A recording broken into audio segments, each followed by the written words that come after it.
और सीधे चलेंगे जहां सीएम डॉक्टर मोहन यादव के मुख्य आतिथ्य के तौर पर जन कल्याण पर्व के तहत भोपाल में आयोजित स्वरोजगार केंद्रित युवा संवाद कार्यक्रम हो रहा है। सरकार के द्वारा मैं प्रश्न पूछना, थोड़ा उत्तर देना।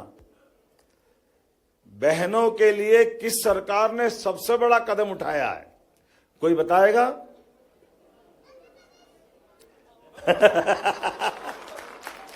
बैठो।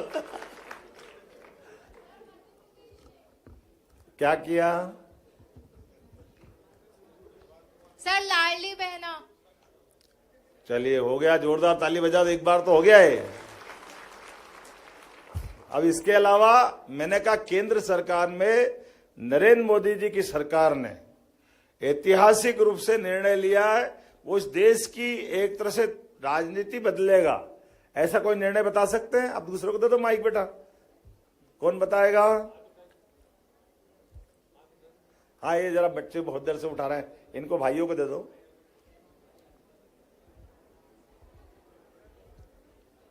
सर, वुमेन रिजर्वेशन हैं? Sir, reservation for womens. ये जोरदार ताली बजाओ, कितनी बड़ी बात।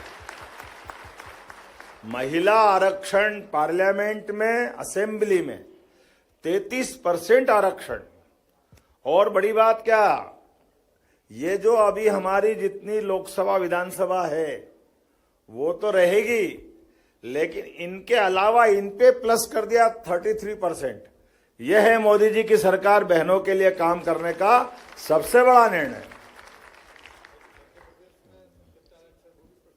अब जरा ये अच्छा, माननीय मंत्री जी कह रहे हैं मध्य प्रदेश में बहनों को कितना आरक्षण दिया हमने, जरा बताओ,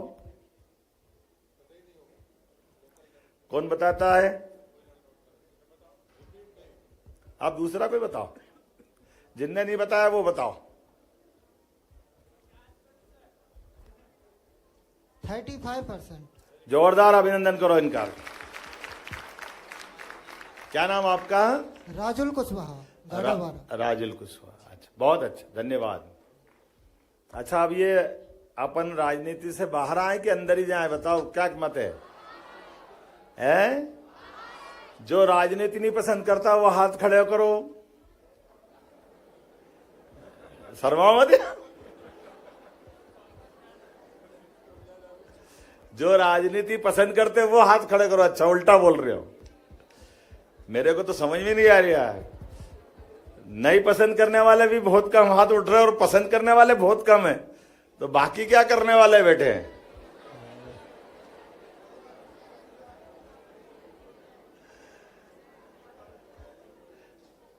ये बड़ा कठिन मामला हो जाएगा, इसलिए मेरे को लगता है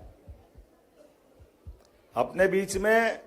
अच्छा, ये बताओ, जितने लोग यहां बैठे हैं, हमारे द्वारा इस देश में बहुत अच्छा करने का मौका चाहिए, है ना?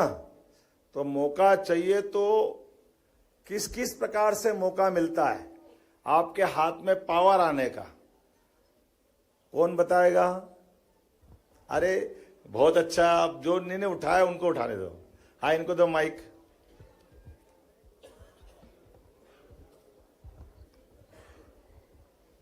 नमस्ते सर, मेरा नाम ध्रुवराज मिश्रा है। मैं उच्च शिक्षा उत्कृष्टता संस्थान से विद्यार्थी हूँ। बहुत अच्छा। जैसा कि आपने कहा कि देश में आगे बढ़ने के लिए क्या करा जा सकता है, तो मैं मानता हूँ कि सबसे पहले इकोनॉमिक डेवलपमेंट, दूसरी चीज कि सबको मौका मिले, इसके लिए एक बेहतर नेतृत्व होना अति आवश्यक है। बहुत अच्छा, जोरदार ताली बजाओ भाई के। ये एक्सीलेंस कॉलेज के विद्यार्थी है और इनका जवाब भी बहुत अच्छा है। अपने देश में आर्थिक रूप से सक्षम होना चाहिए, पहले आपने कहा, और दूसरी बात और जोड़ी, नेतृत्व भी अच्छा होना चाहिए। लोग कौन चाहते कि केवल आर्थिक रूप से मजबूत होना चाहिए? हाथ खड़ा करो जो चाहते देश आगे बढ़े, आर्थिक रूप से बहुत मजबूत होना चाहिए।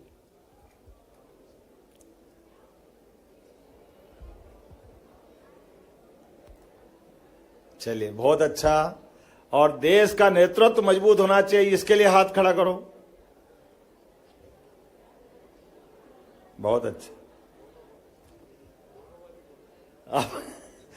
अब बहुत सारे लोगों ने हाथ नहीं खड़े करे, इनको किधर माने हम? या तो परीक्षा में पास होते या फेल। अब ये कोई सी परीक्षा हो रही कि बीच में कोई ऐसे ही छोड़ना पड़ेंगे। लोकतंत्र के लिए चलो मैं ही बोल देता हूं। देखो, इस देश में धन की कमी कभी नहीं रही। देश में धन कमाने वालों की भी कमी नहीं रही। परमात्मा ने देश को दिया भी सब है, लेकिन नेतृत्व की कमजोरी के कारण इस देश ने लगभग 800 से 1000 साल की गुलामी सही है। लोग हमारा धन लूट लूट के ले गए।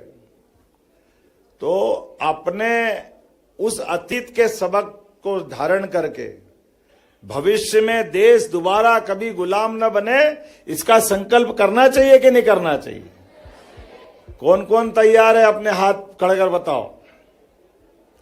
आप सबको, अब आपको कॉमन बोल देता हूं, हमारा देश मजबूत कब होगा?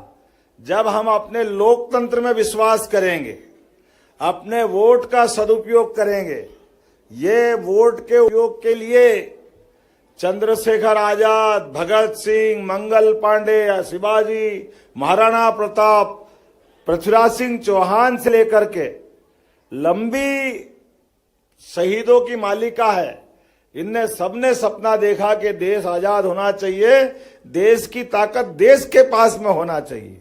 लेकिन मैं अब आपसे निवेदन करता हूं, अभी आप में से कई लोगों ने हाथ खड़े नहीं करे, अब मैं उनके तरफ थोड़ा सा इशारा करता हूं।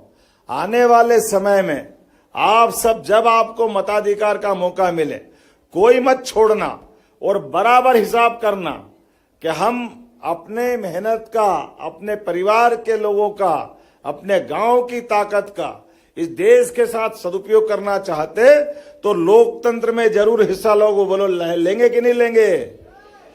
तो आप में से हर एक कोई अच्छे काम के लिए आगे बढ़ना। अब ये थोड़ा सा मैं टर्न कर दूं? हाँ, अच्छा अच्छा।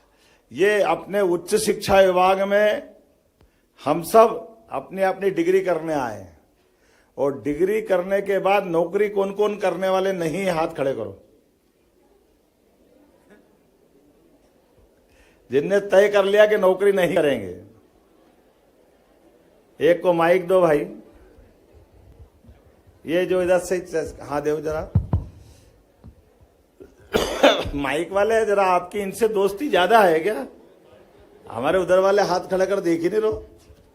चलो कोई बात नहीं। काजल तुमने तो बता दिया। जी जी प्रणाम सर, लेकिन मैं बताना चाहूंगा कि मैं किसानी करना चाहता हूँ। बहुत अच्छा, जोरदार ताली बजा। अब आप किसानी क्यों करना चाहते, थोड़ा सा बता दो। किसानी इसलिए करना चाहता हूं क्योंकि जो पहले तो किसान अन्नदाता होता है, और भारत की जीडीपी है उसमें सबसे अधिक योगदान कृषि का होता है, लेकिन उतना उत्पादन हो नहीं पाता है। इसलिए उसको सपोर्ट के लिए मैं किसानी करना बहुत अच्छा। थोड़ा उत्पादन का आंकड़ा बताओगे क्या, कौन सा नहीं हो पाता है, ऐसा कुछ मालूम है? सर उतना तो याद नहीं है मुझे। चलो मैं बता देता हूं, लेकिन तुमने हिम्मत की, जोरदार ताली बजाओ इनके लिए। देखो, ये हमारे लिए एक तरह से आदर्श है। अब मैं आप सबसे केवल इतनी ही बात याद दिलाऊंगा, हमारे अपने देश के अंदर खेती किस किस की, जरा हाथ खड़े करो। और सोयाबीन कौन कौन उगाता? सोयाबीन जिनकी खेती में होती है, बड़े पैमाने पर होती है, कोई बात नहीं, सब हाथ नीचे रख लो।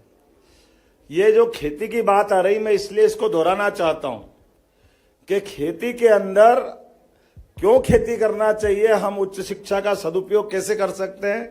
हमारे सामने उदाहरण है ब्राजील, इजराइल। ये कुछ, जैसे इजराइल की बात करता हूं, इजराइल और भारत दोनों सोयाबीन के अपने उत्पादन का आंकड़ा अंतर बताता हूं। हमारी 1 बीघा में सोयाबीन अधिकतम होती 3 कुंटल, 4 कुंटल, कहीं तो 1.5 कुंटल होती है, और इजराइल में 1 बीघा में सोयाबीन होती है 20 कुंटल, 25 कुंटल। आप बताओ, समय तो दोनों का बराबर है, धरती माता का स्वरूप एक जैसा है, लेकिन उन्नत खेती करने का असर कहां तक आता है? और दुर्भाग्य से अगर अपने में से कोई आदर्श किसान बनेगा तो वो ये पूरा बदलेगा कि नहीं बदलेगा? तो जोरदार ताली बजाओ इस बात के लिए। अब उस तरफ से हाथ खड़ा करवाओ। जय हिंद श्रीमान एवं मंच पे उपस्थित समस्त महानुभावों को मेरा प्रणाम। महोदय, मेरा नाम चित्रांशी सक्सेना है और मैं शासकीय महारानी लक्ष्मीबाई कन्या स्नातकोत्तर स्वशासी महाविद्यालय की छात्रा हूँ। सर, मैं पढ़ाई पूरी करने के बाद अपना स्वयं का व्यवसाय शुरू करना चाहती हूँ। तो सर, मेरा आपसे प्रश्न है कि क्या सरकार द्वारा ऐसी कोई योजना चलाई जा रही है जिसमें महिलाओं को स्वरोजगार के लिए विशेष ऋण दिया जाता है?